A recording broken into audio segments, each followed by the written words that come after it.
আসসালামু আলাইকুম, my name is সিয়াম। আশা করি সবাই ভালো আছেন। তো আপনারা এত গাট্টি-গুট্টা দেখে বুঝতে পারতেছেন যে আমরা কোথায় যাচ্ছি। বিশেষ করে আমি আর কি যাব ভান্ডারিয়া পিরোজপুর, মানে পিরোজপুর ভান্ডারিয়া ফুপির বাসায় বেড়াতে। তারপরে ওখান থেকে দেখি কই যাওয়া যায়। আমাদের বাসের টিকিট কাটা ছিল আগেই, কালকে রাতেই আমি কেটেছিলাম বাসের টিকিট। তো ফাইনালি সাকুরা কাউন্টারের সামনে আমরা চলে আসলাম। সাকুরা কাউন্টারের সার্ভিস অনেক ভালো দেয়, তাই আমি যেখানেই যাই এই সাকুরা কাউন্টার থেকেই যাই। তো আমাদের বাস তো দেখতেই পারলেন, ওইটা আমাদের বাস। তো আমাদের ব্যাগ ছিল 5টা, তারপরে বক্সে দিয়ে দুজনকে অনেক মিস করব, দুজনকে বিদায় দিলাম। সারাদিন আমরা একসাথেই থাকি, তো খুব খারাপ লাগতেছিল। আবার যদিও চলে আসবো জানুয়ারির 5-6 তারিখ। আমি খুব ভালো একটা সিট পেয়েছিলাম একবারে সামনে। আমার ভিডিও করার জন্য খুব পারফেক্ট একটা জায়গা ছিল এটা। তারপর আমাদের বাস ছাড়লো এখান থেকে, এখন আরও স্টেশনে যেয়ে ওইখান থেকে লোক নিবে। আজকে রাস্তায় তেমন আমি কোনো জ্যাম দেখি নাই। আমার সাথে যাবে আমার ফুপি, আমার ছোট বোন আর আমি, এই তিনজনই খুব ভালো একটা সিট পেয়েছি। আপনারা যদি কোনো জায়গায় যেতে চান তবে 1-2 দিন আগেই টিকিট কাটবেন, তাইলে আমার মতন সামনে সিট পাবেন। আর এমনিতেও সাকুরা কাউন্টারের অনেক সার্ভিস ভালো দেয়। আপনারা যেখানে যাবেন ওখান থেকে যাবেন, 64 জেলায় যায় ওখান থেকে, দিন হোক রাত হোক। তো দেখতেই পারলেন পুরা বাসটা ফাঁকা। এখন স্টেশন থেকে উঠাবে লোকজন, তারপর বাস ভরলে টার্নিং নিবে। তারপর একটু খিদা লাগতেছিল, তাই চিপস খাচ্ছিলাম বসে বসে। কি আর করব, আমি যাই করি, যেখানেই যাই আপনাদের সাথে ভিডিও করে শেয়ার করি। তো ফাইনালি আমাদের বাস রানিং হলো। আমরা প্রায় ঢাকা থেকে বের হয়ে যাচ্ছিলাম। আমরা যাব হলো আরিচা পার হয়ে। তো মোটামুটি রাস্তায় কুয়াশা ছিল, দেখেন সামনে বেশি কিছু দেখা যাচ্ছিল না, একদম সামনে। তাই ড্রাইভার সাহেব একটু আস্তে আস্তে গাড়ি কন্ট্রোল করে চালাচ্ছিল সুন্দরভাবে। তারপরে ফেরিঘাটের আগে একটু দাঁড়িয়েছিল একটা দোকানের সামনে, ওইখান থেকে একটা বিস্কুট খাইলাম আমি, খিদা লাগছিল আর কি। আমাদের বাসটা অনেক সুন্দর ছিল। সাকুরা আমার খুব ফেভারিট একটা বাস। সাকুরা আর হানিফ তো থাকবেই। তারপরে এখন বাজে প্রায় 12:30। দেখেন রাস্তায় কি কুয়াশা, সামনে দেখা যাচ্ছিল না। আপনারা চাঁদ দেখতেছেন যে কত সুন্দর। ফাইনালি আমাদের বাস ফেরির উপরে উঠলো।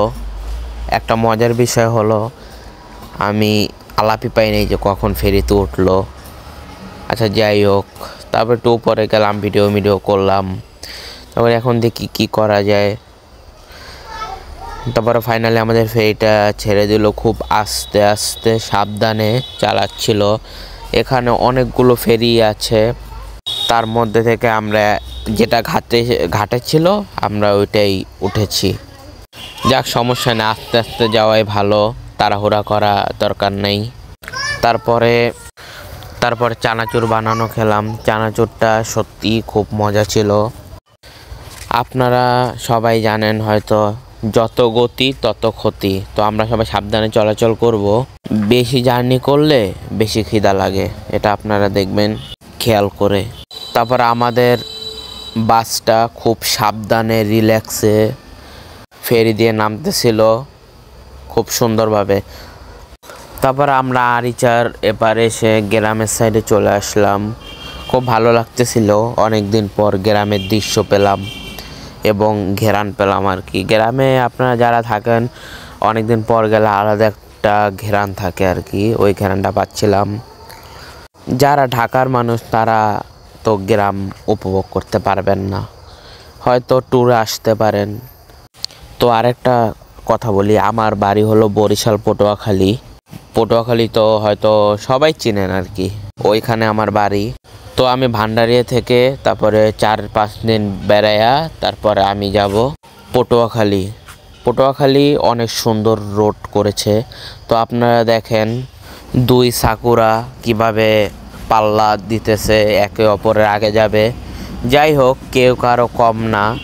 আমাদের সামনেরটা যাবে হলো পটুয়াখালী, যেটা আমার প্রাণের শহর। পটুয়াখালী আমার কাছে অনেক ভালো লাগে। পটুয়াখালী যেভাবে রোড ঘাট করতেছে আসলেই অসাধারণ, দৃশ্য দেখার মতন। তো যারা এগুলো করতেছে সরকারকে আমি অনেক ধন্যবাদ জানাবো যে এই সরকারই আসুক আর কি। তারপর ফাইনালি আমাদের বাসটা আগে উঠে গেল। যাই হোক, এত গতিতে চালানো ঠিক না, আমি আগে বলেছি যত গতি তত ক্ষতি। তারপরে সাকুরা পাম্পে আমাদের সবাইকে বিরতি দিল কিছুক্ষণ, 20 মিনিটের মতন। তারপর আমি কি করব খুঁজে পাচ্ছিলাম না। তারপর কিছুক্ষণ হাঁটা চলার পর কিছু ভিডিও শ্যুট নিলাম আপনাদেরকে দেখানোর জন্য। আমি যাই করি সবই আপনাদের সাথে শেয়ার করি। দয়া করে পেজটা ফলো এবং আমার ইউটিউব চ্যানেলের নাম Siam with world, follow and subscribe করে দেবেন। ধন্যবাদ। আচ্ছা, আবার ভিডিওতে ফিরে আসি। তো ফাইনালি রোডের ওপার যে চা খেলাম, এখন বাজে রাত 3টা, রোড পুরা ফাঁকা। তারপর ফাইনালি আমাদের বাসের তেল একটু কম ছিল, তাই তেল নিয়ে নিল জানি রাস্তায় কোনো অসুবিধা না হয়। আপনারা যারা বাইক এবং প্রাইভেটে চলাচল করেন অবশ্যই এগুলো মেনটেন করে চলবেন, জানি সামনে বিপদের দিকে না যেতে হয়। তারপর আবার ফাইনালি বাসে বসলাম। তারপর অনেক দ্রুত গতিতে চালাচ্ছিল আর কি। যাই হোক, রোড ফাঁকা, চালাইতে পারে স্বাভাবিক, তো সাবধানে ড্রাইভ করতে হবে এই আর কি। তো আমি পটুয়াখালী যাচ্ছি 4-5 দিন পর, ইনশাল্লাহ অনেক ভিডিও হবে, ফানি ভিডিও হবে, ব্লগ করব। সবাই দেখবেন, সুন্দর সুন্দর ফানি ভিডিও এবং ব্লগ আপনাদের সাথে শেয়ার করতে পারি, তাই আমার জন্য সবাই দোয়া করবেন। এজন্য আমি আল্লাহর নাম নিয়ে ভান্ডারিয়া পৌঁছে গেছি, বাসায়ও চলে এসেছি। আল্লাহ হাফেজ।